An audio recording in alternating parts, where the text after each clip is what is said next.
The boy who became a queen. The king's most twisted obsession. Asterisk, asterisk.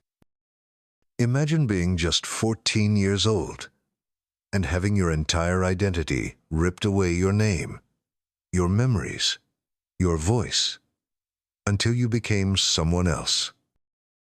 Now ask yourself, how far would a king go to bring back the man he loved? Would he destroy a child to do it? This isn't fiction. This happened in the royal court of medieval England. A grieving king, a dead favorite, and a boy forced to become a ghost. But here's the real question. If your king told you to pretend, would you obey? Tell me in the comments. And if dark history grips you like this, subscribe now.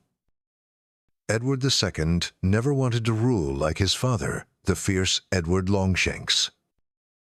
Where his father wielded a sword, Edward held onto something else. A man. His name was Piers Gaveston. Handsome, charismatic, clever, dangerous. Edward didn't just favor him, he loved him, visibly, obsessively. He gave him titles meant for royalty. He placed him above the Queen herself. The nobles were outraged. So was Queen Isabella. But the king didn't care, because to him, Gaveston wasn't a courtier. He was everything. In 1312, the nobles acted. They captured Gaveston and killed him.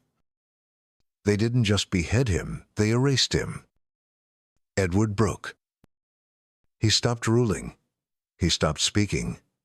He began whispering to shadows. And then he saw the boy. William de Montfort was 14. A page boy. The son of a minor knight.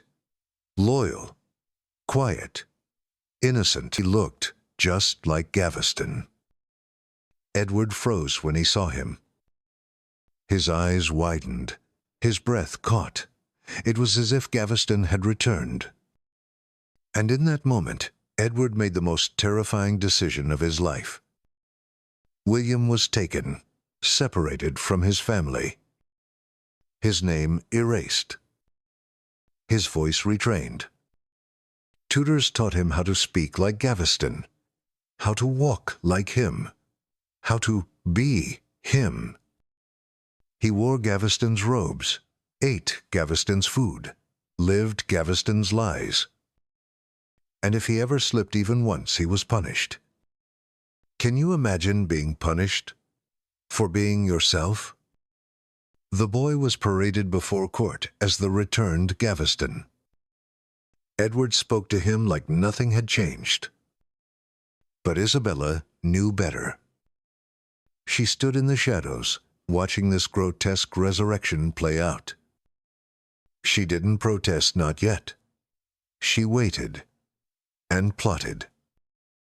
In 1326, Isabella struck. She raised an army. She invaded England. And this time, the people supported her. Edward, he fled not to save his crown, but to save the boy. He packed robes for William while his armies collapsed. That's how far gone he was. When Edward was captured, William didn't celebrate. He didn't cry. He didn't react at all. Because there was nothing left to feel. He didn't remember William. He remembered Gaveston. That was all he was ever allowed to be. William faded into history. No throne, no vengeance, no happy ending. He walked into the mist like a ghost. No one knew how to help him. No one knew who he was. Was he a victim? A memory? Or something worse? A mistake no one wanted to face? We remember kings and queens. But this is the story of a forgotten soul. A boy who became a queen. A puppet for a king who couldn't let go. a warning to all of us of what happens when grief turns into madness.